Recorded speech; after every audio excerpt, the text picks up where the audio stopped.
ಆತ್ಮೀಯ H16 news ಅರ್ಥಾತ್ ಹೇ ಸೀತಾರಾಮಗೆ ಸ್ವಾಗತ. ನಾನು ನಿಮ್ಮವ M ಮಲ್ಲಪ್ಪ ಜೋತ್ ಅವರ ಆತ್ಮೀಯರೇ. ಒಂದು ಕಡೆಗೆ ಜಿಲ್ಲಾ ವಿಭಜನೆ ಆಗಬೇಕು, ಜಿಲ್ಲೆಗಳ ಬೇಡಿಕೆ ಹೆಚ್ಚಾಗ್ತಾ ಇದ್ದಂತೆ ಇದೇ ಸಂದರ್ಭದಲ್ಲಿ ತಾಲೂಕುಗಳನ್ನು ಹೆಚ್ಚಿಗೆ ಮಾಡಿರಿ, ಅದು ಬೇಡಿಕೆ ಸ್ಟಾರ್ಟ್ ಆಗ್ತಾಯಿದೆ. ಯಾಕಂತಂದ್ರೆ ಭಾಳಷ್ಟು ಪಟ್ಟಣ ಪಂಚಾಯತಿಗಳು ಇವತ್ತು ನಮ್ಮದು ಜಿಲ್ಲೆ ಮಾಡೋ ಜೊತೆ ನಮ್ಮ ತಾಲೂಕುಗಳು ಘೋಷಣೆ ಮಾಡಿರಿ.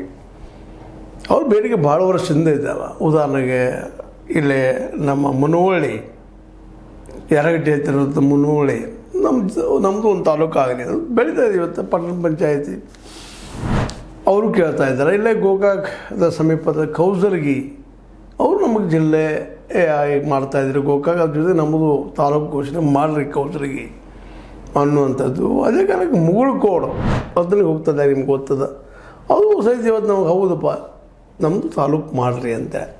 ಅಂದ್ರೆ ಏಕಕಾಲಕ್ಕೆ ಈ ಜಿಲ್ಲೆ ವಿಭಜನೆ ಜೊತೆಗೆ ಜಿಲ್ಲೆಗಳಾಗುವ ಜೊತೆಗೆ ತಾಲೂಕುಗಳು ಆಗಿರಿ, ಅದರಲ್ಲಿ ಇನ್ನೂ ಸ್ವಲ್ಪ ನಾವು ಅನುಕೂಲಗಳು ಹೆಚ್ಚಾಗ್ತವೆ ನಮಗೆ ಅನ್ನುವಂಥ ಬೇಡಿಕೆ ಆಯಾ ಪಟ್ಟಣ ಪಂಚಾಯತಿ ಜನರ ಬೇಡಿಕೆ ಆಗಿದೆ. ಅದೇ ಕಾಲಕ್ಕೆ ಇವು ಹೋರಾಟ ಮತ್ತು ನಿಜವಾಗಿಯೂ ಇವತ್ತು